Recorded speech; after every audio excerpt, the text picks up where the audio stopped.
O vice-presidente Geraldo Alckmin se reuniu ontem com o secretário do Comércio dos Estados Unidos e com o representante comercial norte-americano em uma primeira conversa sobre as tarifas impostas às exportações brasileiras. Luca Bassani tem mais informações. Luca, o que ficou acertado, se é que ficou acertado alguma coisa nessa reunião? Boa tarde a você, Capês. Boa sexta-feira, nossa qualificada audiência. Por enquanto, nada formalmente ficou acertado, apenas que novas reuniões bilaterais vão ser executadas pelo Brasil e pelos Estados Unidos durante as próximas semanas.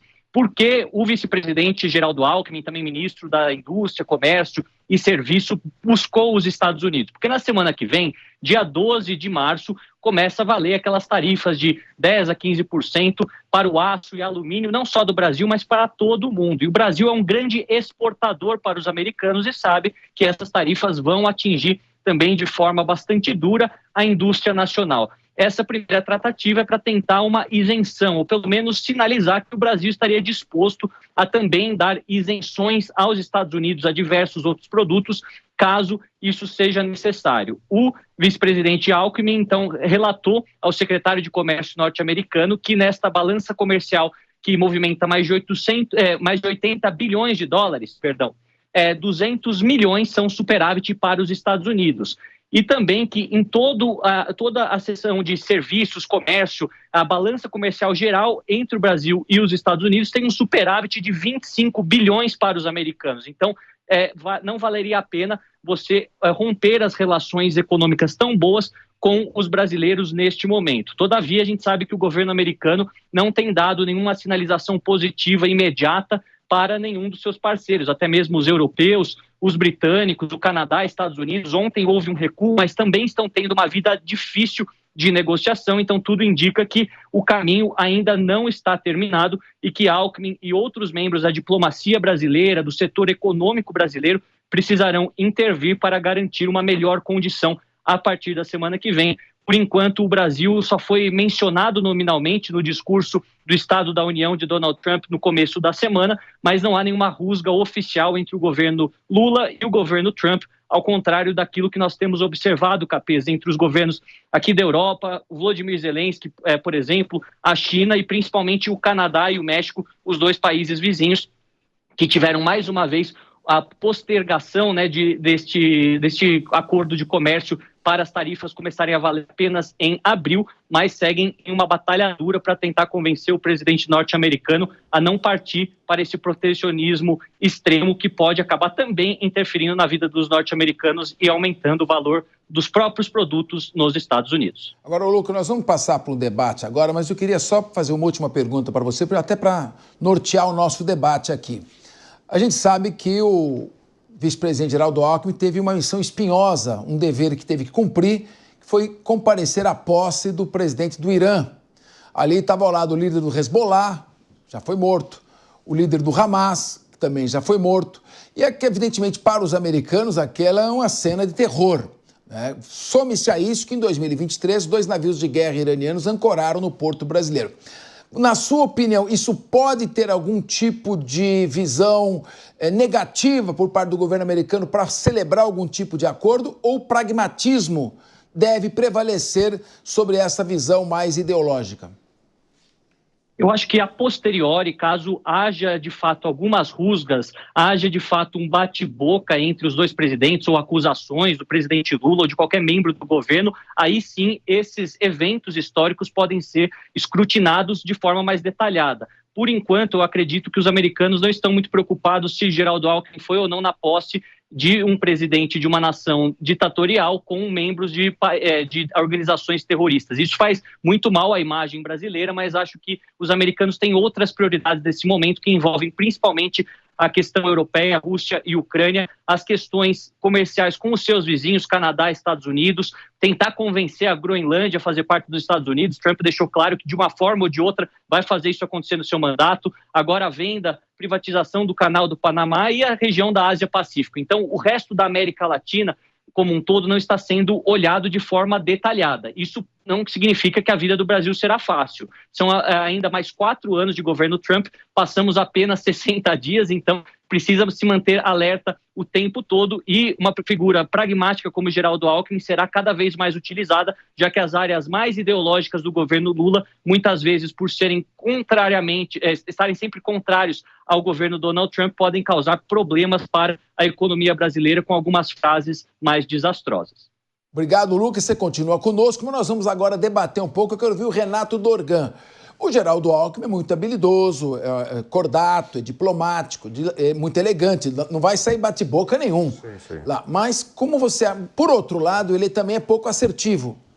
Então, será que vai ser uma reunião mais assim, preparatória para um outro encontro do que uma reunião da qual se pode esperar alguma coisa concreta? Não, eu acho que ele... O Geraldo Alckmin, 4 vezes governador, né? Ele tem esse problema de ter pouca decisão ali, sempre foi uma crítica a isso, e até a perca de força eleitoral dele em São Paulo, quando você vai ler ali entre linhas em pesquisas qualitativas, sai exatamente isso. Mas o corpo diplomático que foi... Ele vai com o corpo diplomático, ele vai com o pessoal do Ministério de Indústria e Comércio, o pessoal da Apex, que é muito qualificado do Brasil, né? O Jorge Viana ali, o presidente, que é muito competente. Eu acho que eles vão fazer Assim, o Brasil tem que se colocar de uma maneira pragmática, ok? A gente é cachorro pequeno aí, essas brigas internacionais, a gente tem que... Os Estados Unidos é um parceiro, assim como a China é parceira, assim como o mundo árabe, assim como Israel, assim como os BRICS, todo mundo, a Europa, todo mundo é parceiro nosso. A gente não deve entrar nesses embates ideológicos. Se o Trump elevar a nota, aí é uma outra questão. Claro, o Trump tem... Ali ele quer fazer gestos, muitas vezes, para o eleitor dele, né? E daí, para a narrativa deles, o Brasil é um país ali que está no espectro da esquerda, então ele pode... Mas eu acho que, nesse momento, não. Também os Estados Unidos perderia muito, porque ele ganha muito dinheiro aqui conosco, entendeu? Então, também os Estados Unidos não rasga dinheiro. Então, eu não acredito que ele vá criar grandes empates. Eu acho que o Geraldo Alckmin é a pessoa certa no momento certo, porque ele vai como um neutro, sabe? O corpo diplomático brasileiro é competente, a Apex é qualificada ali, então eu acho que o Brasil não pode entrar na questão ideológica e eu acho que não vai entrar. E os Estados Unidos ali tem muito dinheiro ali em risco para os Estados Unidos ficar brincando. O Brasil não é um grande player, é só o Lula não falar nada aqui. Alguém tem que dar uma seguradinha, que ele não fale nada. A Janja também, né? A Janja, que ninguém fale bobagem. Eu acho que o Lula não faria isso, mas... Espero que ninguém dê alguma declaração atravessada ali, mas eu acho que o momento é esse mesmo, e é o momento de jogar panos mornos ali e a gente conversar de uma maneira pragmática, porque o que envolve aí é a questão financeira e econômica, né? Legal, você foi muito feliz com o Geraldo Alckmin, os panos não são nem quentes nem frios. Mornos. Meu querido Paulo Loyola. Paulo, você viu, todo o Brasil inteiro viu, o mundo inteiro viu, o bate-boca entre Volodymyr Zelensky e Donald Trump no Salão Oval da Casa Branca. E claro que aquilo não foi bom para o país representado por Zelensky, no caso a Ucrânia. Ele tentou marcar um ponto com a imprensa americana, mas não é bom negócio bater boca. E o que aconteceu? Ele não obteve os benefícios que perseguiu. Só que posteriormente ele voltou atrás, refletiu, não chegou a se desculpar, mas mandou uma carta, ele está disposto a negociar. E imediatamente os americanos, de forma pragmática, já começaram a avaliar a possibilidade de sentar para negociar. O Trump é um negociador profissional. Ele fez isso toda a vida. Na sua avaliação e pela sua experiência, como deve o Brasil se portar na condução desta negociação? O fator emocional deve ficar completamente deixado de lado e focar exclusivamente nos aspectos econômicos?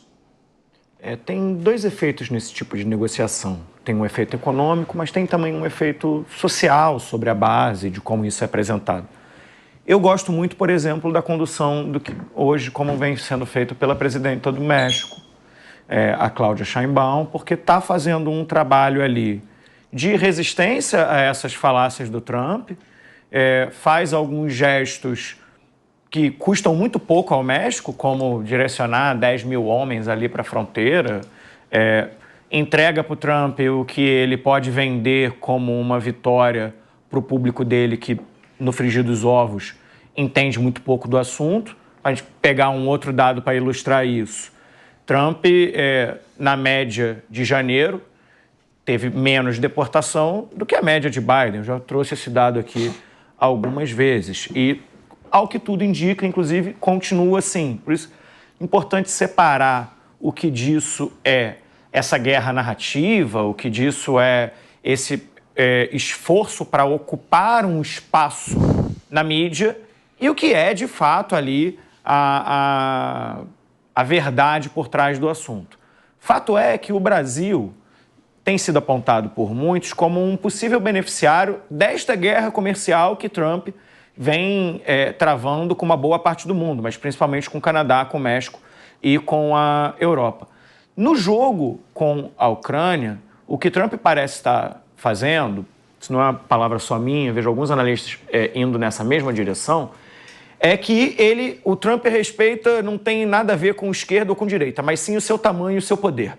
Então, fazendo muito gesto, isso inclusive tem sido muito criticado dentro dos Estados Unidos pela própria população americana, do tanto que Trump tem sido bondoso, aqui para usar a palavra simples, com o governo Putin, com o próprio Putin, com a figura do Putin, e, ao mesmo tempo, isso pode abrir algumas oportunidades para o Brasil. A gente já viu, por exemplo, o Canadá fazendo um boicote, algumas redes de mercados lá, que compram mais de $1 bilhão por ano, fazendo boicote a bebidas americanas. Isso pode beneficiar o mercado brasileiro, entre outros vários pontos que, a partir dessa guerra comercial, pode aumentar justamente o custo em outros lugares que não o Brasil, e o Brasil se beneficiar desse processo e passar a exportar mais.